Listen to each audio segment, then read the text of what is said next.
You know it's the end of an era when the tomato plants come out. It's a decisive end-of-season event. But there is no going to waste. Of course, green tomatoes can be made into chutney and sauces, and if you hang them up upside down in the shed, well, some of these will still ripen.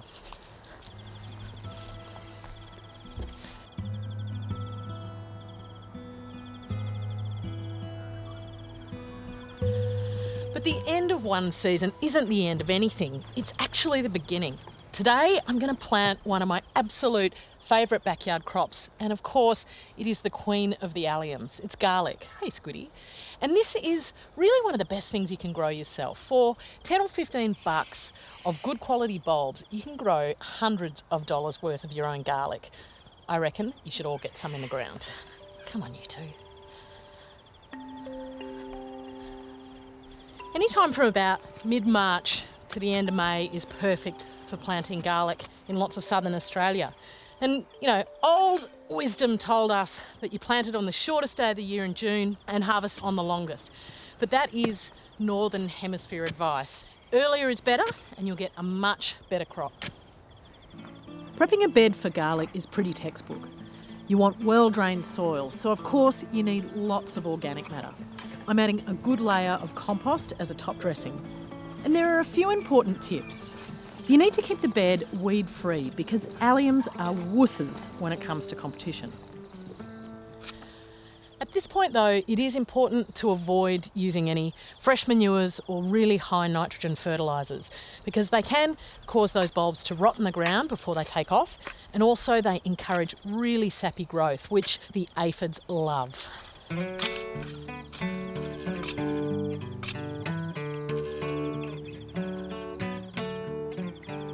And of course, whenever you're talking about nutrition, that's when you also talk about the pH of the soil.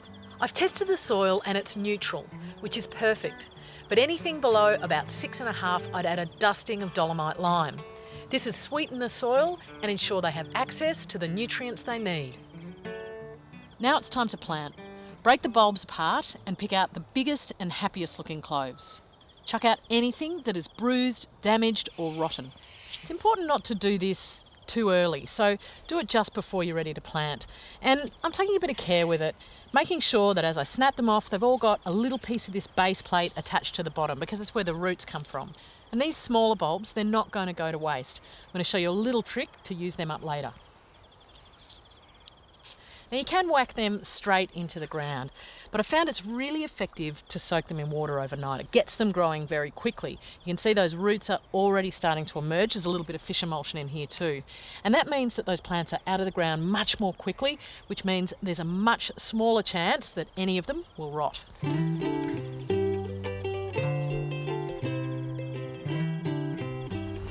I'm making some planting holes about a hand span apart, which is about 15 centimetres. And they want to finish up a couple of centimetres deep. I'm planting 3 different varieties here, which I've sourced from other gardeners. I've been growing some of them for years. And I've got a white variety, it's a soft neck, and then 2 purple varieties, which are known as hard necks.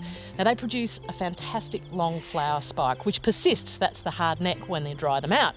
So before you get to harvest the garlic bulbs, you get to harvest the flowers and eat them too. But there are literally around 100 varieties of garlic to choose from in Australia. And my best advice is to look local. Check out your local farmers market, seed savers, community gardens, and of course, a local nursery. Now you might be tempted, if the garlic you bought at the supermarket shoots at the back of the cupboard, to put it in the ground, but I wouldn't recommend it. If it's been imported, it will have been treated with chemicals, and that can also inhibit its growth. Water them in, but don't overdo it. You don't want to rot the bulbs. Now, these should be up and running in a couple of weeks, but when they're ready to harvest is really the million-dollar question. Different varieties will behave in slightly different ways and indicate that they're ready. But one of the best tricks I've learned is actually to sacrifice one, dig it up. If you think they're ready, then you just lift a bulb out, cut it up, and see if those cloves are really well defined. If they are, wait for a dry morning before you lift them up and hang them in the shed to cure. Oh yeah, there was that other thing I was going to show you. Now I did say that I had a use for these little cloves. They're not great for planting in the garden. They're unlikely to be big, healthy, robust plants, but they're fantastic for growing in a pot. You can jam as many as you like in here because you're not growing these to form nice big fat bulbs, you're actually growing them for the foliage. And you can harvest that right through the cooler months while your main event is developing away in the garden.